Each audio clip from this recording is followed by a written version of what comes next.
अस्सलाम वालेकुम नाज़रीन, आप देख रहे हैं ARS न्यूज़ चैनल। मैं हूँ आपके साथ रिदा अजीम। नाज़रीन, जैसा कि हम लोग जानते हैं, कल भारत में एक बॉम्ब ब्लास्ट हुआ था। भारत में ये बॉम्ब ब्लास्ट किसने किया, इसका इल्म किसी को नहीं। लेकिन हर बार की तरह इस बार भी भारतीय मीडिया इसका इल्ज़ाम पाकिस्तान पे लगा रही है। भारत की जानिब से ये कहा गया है कि ऑपरेशन सिंदूर पार्ट 2 शुरू होने वाला है।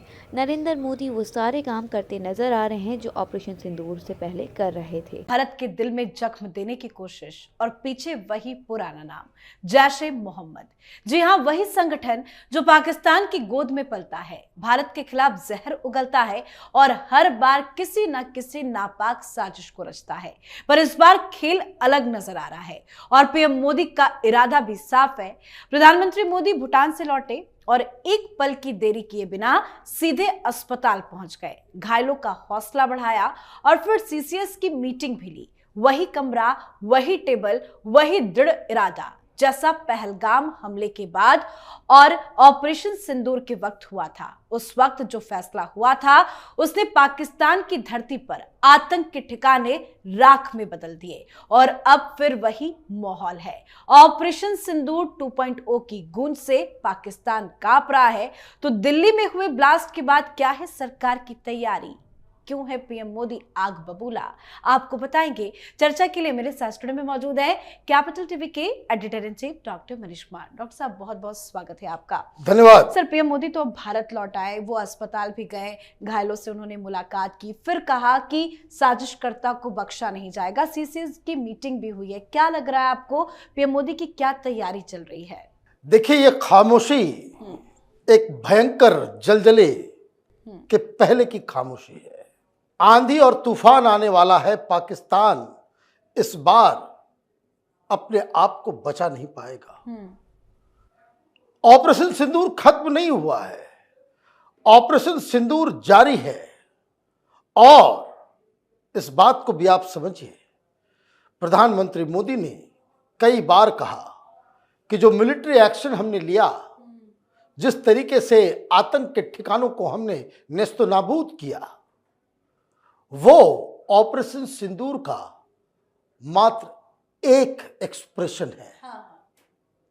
मल्टीपल लेवल पे ऑपरेशन सिंदूर चल रहा है। और इस बात को भी आप समझिए, जस्ट इमेजिन कि बीएलए ने भी पाकिस्तान की सेना के नाक में दम करना शुरू कर दिया। अफगानिस्तान बॉर्डर के ऊपर भी पाकिस्तान के सैनिकों को कीड़े मकोड़े की तरह तालिबान मारना शुरू कर दे।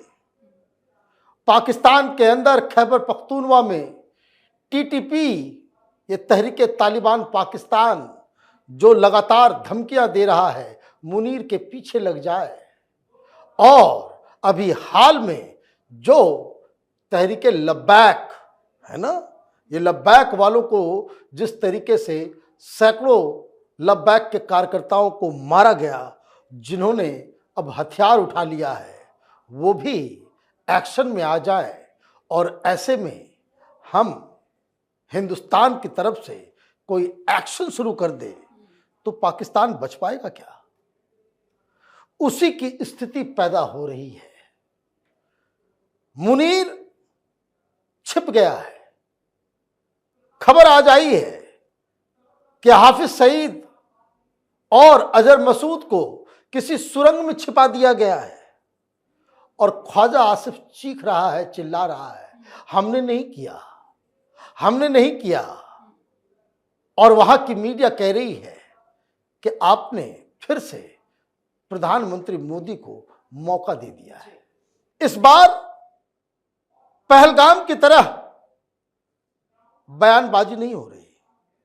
अभी तक भारत की तरफ से ये नहीं कहा गया है कि इसमें पाकिस्तान का हाथ है। जो कह रहा हूं मैं कि ये खामोशी, बस एक बात कही जा रही है कि इसके पीछे जो कोई भी है, उसको बख्शा नहीं जाएगा, उसको छोड़ा नहीं जाएगा।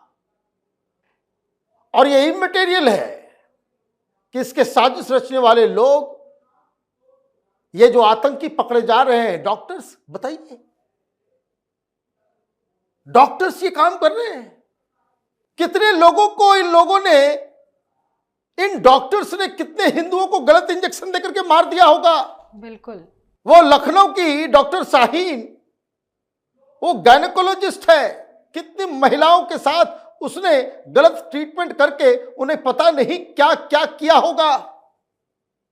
ये जिहादी मानसिकता के लोग, इसका मतलब ये है कि मीर जाफर देश के अंदर कोने कोने में छिपे हुए।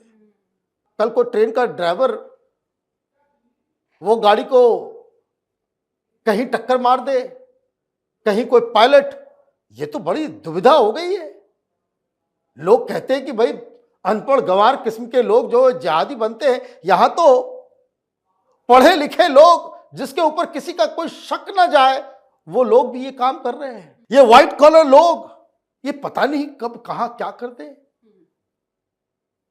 तो इस बार सब चीजों को बाकायदा संयमित तरीके से, कोई नेता कोई बयान नहीं दे रहा, लेकिन इसका मतलब ये नहीं कि एक्शन नहीं होगा। हाँ। एक्शन की पूरी तैयारी हो गई है। जिस तरीके से अचानक से जो राजस्थान और पाकिस्तान के पास जो बॉर्डर का इलाका है, एयर मूवमेंट खत्म कर दिया गया, एक तरीके से अनडिक्लेयर्ड नोटे में। जिस तरीके से वहां बॉर्डर के ऊपर एक्सरसाइज शुरू हो गया है, जिस तरीके से एक्सरसाइज त्रिशूल चल रहा है, तीनों ही सेना एक साथ मिलकर के एक्सरसाइज कर रही, यह अपने आप में बता रहा है कि तैयारी किस तरीके की है। जो कुछ भी कसर पिछली बार ऑपरेशन सिंदूर के दौरान रह गया था, वो कसर इस बार क्यों? क्योंकि आपने कश्मीर में नहीं, आपने किसी और जगह पे नहीं, आपने दिल्ली को लहूलुहान करने का फैसला किया। आपने एक धमाका किया और कई सारे धमाके आप नहीं कर पाए, लेकिन ये प्लान आपने बना लिया। हजारों किलो के हिसाब से आपने अमोनियम नाइट्रेट इकट्ठा कर लिया, पूरा रिक्रूट करने का पूरा सिस्टम आपने बना लिया। और जैसे मोहम्मद के लोग ये लोगों को कश्मीर में रिक्रूट कर रहे हैं, या हरियाणा में रिक्रूट कर रहे हैं, या यूपी में रिक्रूट कर रहे हैं, डॉक्टर्स हो कि पता नहीं अब किस तरीके से, और आपने रिक्रूट कर लिया एक पूरा नेटवर्क। मतलब ये जैसे मोहम्मद के चीफ अजहर मसूद के खानदान को हमने क्या उड़ाया, और ये अजहर मसूद पाकिस्तानी आर्मी का एक चमचा है। उसके पूरे खानदान को जब सुपुर्द खाक किया जा रहा था, तो उनके नमाज जनाजा में आपने देखा, तस्वीरें आई, आर्मी ऑफिसर जो है वो पीछे खड़े, तमाम सारे लोग, ऐसा लग रहा है कि कोई वो नेशनल हीरोज थे। टेररिस्टों को नेशनल हीरो की तरह जो है सैल्यूट दिया जा रहा है, आर्मी वाले सैल्यूट करें। इसका मतलब कि जैसे मोहम्मद का कोई भी ऑपरेशन हिंदुस्तान में होगा, उसके पीछे पाकिस्तानी सेना आईएसआई है, ये तो क्लियर है। अब आपको एक बात और बता दें, 72 घंटे के लिए नेपाल बॉर्डर सील कर दिया गया है। इसका मतलब यह है कि हमारी आवाज कहीं से नहीं आ रही है, उनके एक्शन से आपको समझ में आना चाहिए कि एजेंसियां क्या कर रही हैं। नेपाल बॉर्डर क्लोज करने का क्या मतलब है? इसका मतलब यह है कि हमारी एजेंसियों को इस पूरे नेटवर्क के बारे में मालूम चल गया है, कितने लोग हैं, कहां हैं, क्या है, और इनके तार कहां कहां से हैं। नाज़रीन, ये थी आज की मुकम्मल वीडियो। उम्मीद है आपको हमारी वीडियो पसंद आई होगी। अगर आपको हमारी वीडियो पसंद आई हो तो हमारे चैनल को सब्सक्राइब करें, बेल आइकन प्रेस करना ना भूलें। बेल आइकन प्रेस करने से हमारी आने वाली हर वीडियो सबसे पहले आप तक पहुंचती है। मिलते हैं अगली वीडियो में, तब तक के लिए अल्लाह हाफिज़।